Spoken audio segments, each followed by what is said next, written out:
Welcome ladies and gentlemen to episode 2 in our series covering the lore of League of Legends.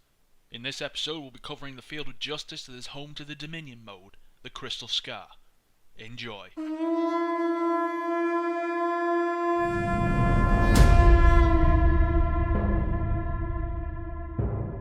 Calamander used to be just a small sleepy village located close to the Morgron Pass, a barrier between north and south of the continent.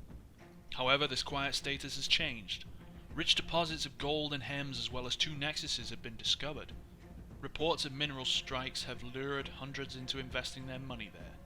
The 2 biggest investors were of course Noxus and Demacia.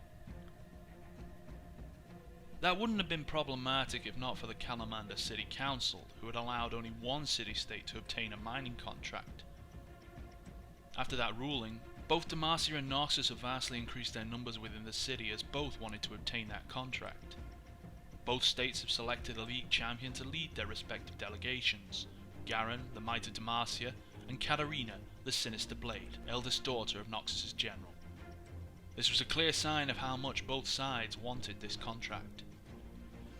Soon after, an earthquake rocked Calamander, causing the Mithril mine to collapse, trapping 12 Demacian miners underground. The rescue action had been started immediately and helped out by groups from the League, Piltover and Ionia. In a surprising turn of events, the Noxians had offered their help as well. The miners were trapped underground for a month before they were finally rescued. They were weakened but happy, and so was everyone helping those people, until a body had been discovered underground. The body of a Noxian soldier, which the geologists had pointed out was the initial fault of the collapse. Tensions at the rescue site nearly caused a fight to break out, but the Noxian rescuers withdrew quietly. Before the investigation of the collapse was anywhere near the truth, Calamander's officials had made an immediate ruling to grant Demacia the exclusive mining contract, establishing a permanent partnership between Demacia and Calamander. In return, Demacia would open a direct trade route to Calamander, making it one of its provinces. All independent affiliated mining companies were made to withdraw their operations, leaving Demacians as the only people with access to the minerals. Soon after, the village was supposed to be visited by King Jarvan III, accompanied by his son. The monarch had sent word that he was going to visit Calamander personally to sign the agreement. The atmosphere at the site was quickly ruined by the appearance of Swain, Noxus' master tactician. He'd brought forward a Demacian soldier who confessed to murdering the miners and trying to frame Noxus. Once the king asked the soldier about his motivation, he stated that he'd been given his orders by Prince Jarvan IV. The ceremony quickly turned into chaos, resulting in the postponing of the signing of the mining contract and nearly causing a battle to ensue after Jarvan IV's accusation that Swain had tried to fabricate the whole situation. Fortunately, as the League dictates, open battle would be punished harshly, but that didn't stop either Noxus or Demacia. Both had sent for reinforcements and begun gathering a regular army. Obviously the soldiers were there just for protection. Both sides were waiting for interrogation of the Demacian soldier. The people of Calamander were forced to flee their homes, and soon after, the Demacian soldier who was supposed to be a part of the mining conspiracy had been found dead, poisoned in his cell. Despite the fact that both sides declined anything to do with the death, military action had increased. Soon after, the news had reached Noxus, and its head general Darkwill himself had made his way to Calamander. Unfortunately for him, he'd been found slain on the road to the village. Analysing the crime scene did not help at all.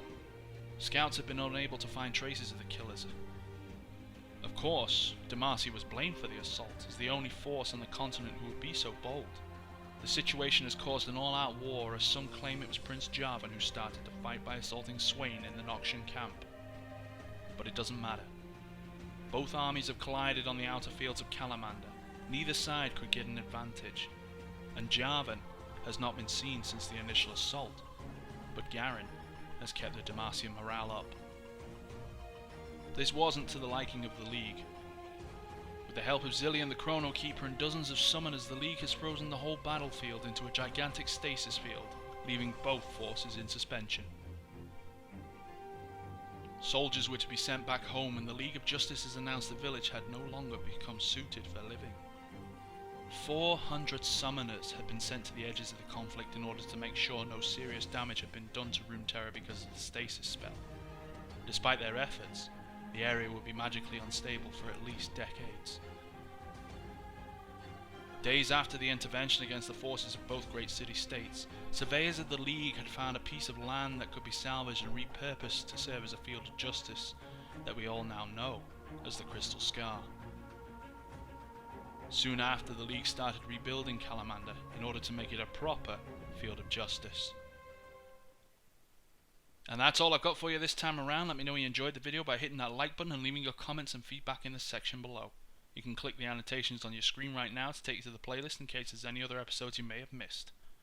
Bear in mind this is a remake from the original video and there's a few more to be redone before I start loading them all up once again. Thanks for watching everyone, and as always, I'll see you next time.